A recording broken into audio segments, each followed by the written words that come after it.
So the 3.5 years I spent at Fully Managed, that was, I think I talked a little bit about it a little bit early on in the call, is that I went through this whole digital transformation project, right?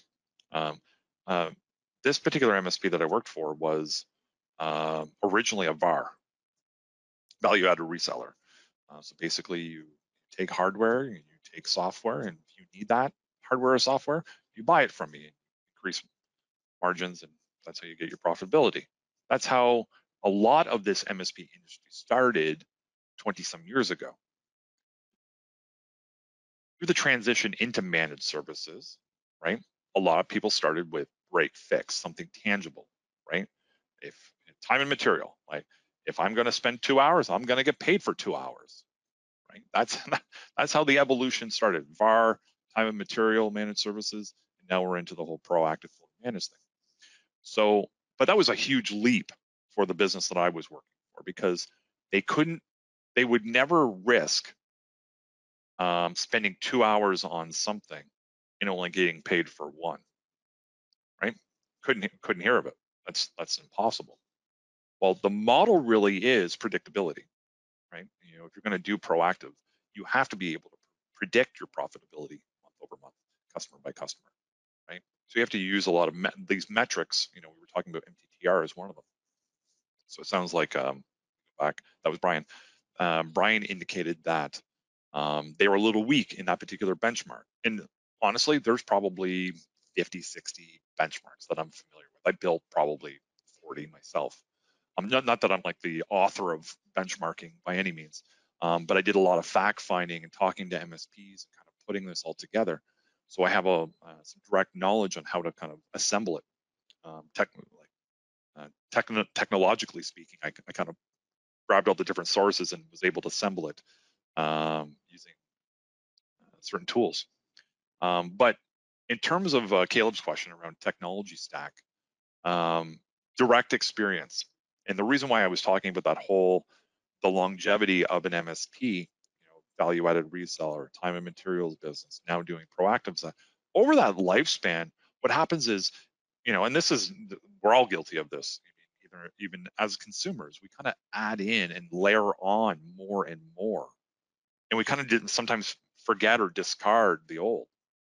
Well, what happens is if you start looking at your books, you're going, well, we've been a partner of X, Y, or Z company for 15 years, but we don't use them anymore. You know, we've had this long-term customer that uses this mail security program, right? We have really good margins. They don't want to change. They're really dependent on this technology. We can't modernize them. We'll lose them as a customer. So my direct experience with tech stacks for an MSP is a really interesting one, because I knew we had to standardize, but I got a lot of pushback from a lot of people internally. It became very political. MSPs, like any other business, can get political because people become very near and dear to their technology sets,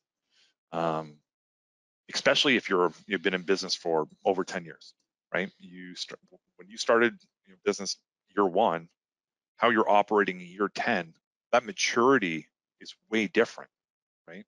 You've learned over the years that layering in more and more technology makes things more and more complex.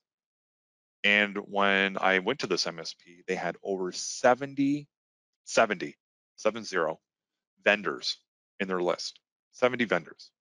And one of the things I wanted to do was, one, figure out who's giving me the best margins, right? Who's making me money and who isn't, right? And then I also wanted to drop some of these older vendors because a lot of their technology it was in maintenance mode. They weren't doing anything with it anymore, especially the mail stuff. I was actually more concerned around the cybersecurity side. It's like, okay, well, I know X company hasn't done an update in 2 years. So why am I letting this customer potentially get breached if I'm using their old mail security? So it was one of those things that we had to visit it, and I had to create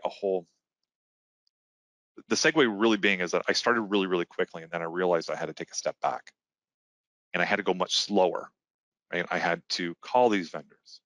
I had to get information.